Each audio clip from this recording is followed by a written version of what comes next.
Бишкектеги авиа кырсыктан бери 1,5 ай өттү, бирок учактагы жүктүн ээси алигиче табыла элек.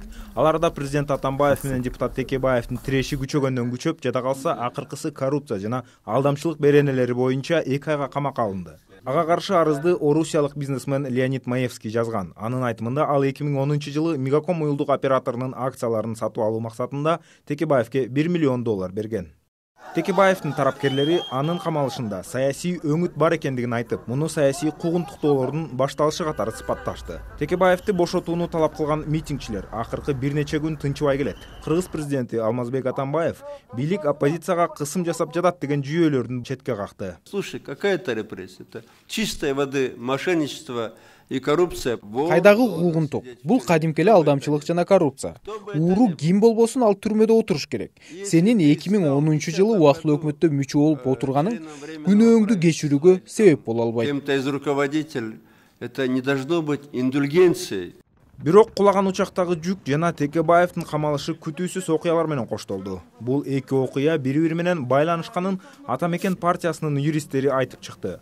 Алар Текебаевдин өтүнүчү менен маалымат жыйынын берип, анда Түркиянын атайын кызматынан алынган делген документтерди жарыя кылган. Эрдоганның колуна тийчү документтин бири кандайдыр бир себептер менен оппозициянын колуна тийген экен. Анда кулаган учактагы жүк президент Атамбаевке жана анын жубайына тийиштүү экендиги айтылат.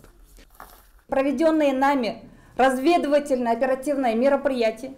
Биз жүргүзгөн чалгындоо иш-аракеттер натыйжасын берди. Учактагы жүк, уюлдук телефондор, компьютерлер, электроника, акча, кымбат баалуу буюмдар жана таштар Кыргыз Республикасынын президенти Атамбаевга жана анын жубайына таандык.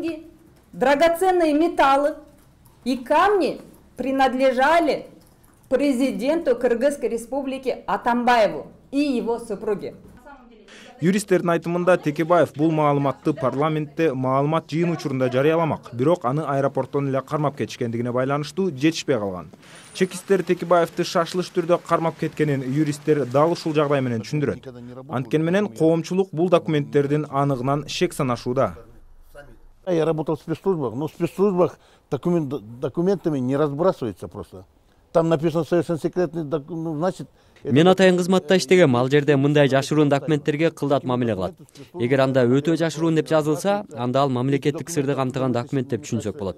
Андай кагаздарды алуу өтө кыйын. Атайын кызматтарда регламент бар. Бул кагаздар бирөөнүн колуна жөн эле түшүп калышын мен элестете албайм. На сторону, это я не представляю просто. Түркчө билгендер документте толгон токой грамматикалык каталар бардыгын аныктап чыгышты. Үстүртөн жүргүзүлгөн лингвистикалык талдоо бул документтер жасалма экенин көрсөттү. Түрколог Улан Кабылбеков текст аябай сабатсыз жазылганын айтып, аны Түркиянын президенти Эрдоганга көрсөтүү уят болмок деген ойун айтты. Видно то, что тут написали как бы спешку или человек, который не знает турецкий язык. Текст шашылыш жазылганы көрүнүп турат. Аны түркчө начар билген же билбеген эле бир адам жазганы байкалат. Бул жерде орфографиялык каталар бар. Мисалы, иинин ордуна ы деп жазып койгон. Апострофтор жана абзацтар жок. Стилистика боюнча да каталар көп. Ну, ошибки вот в стилистике тоже. Түркия элчилиги документ жасалма экендиги тууралуу расмий билдирүү таратты.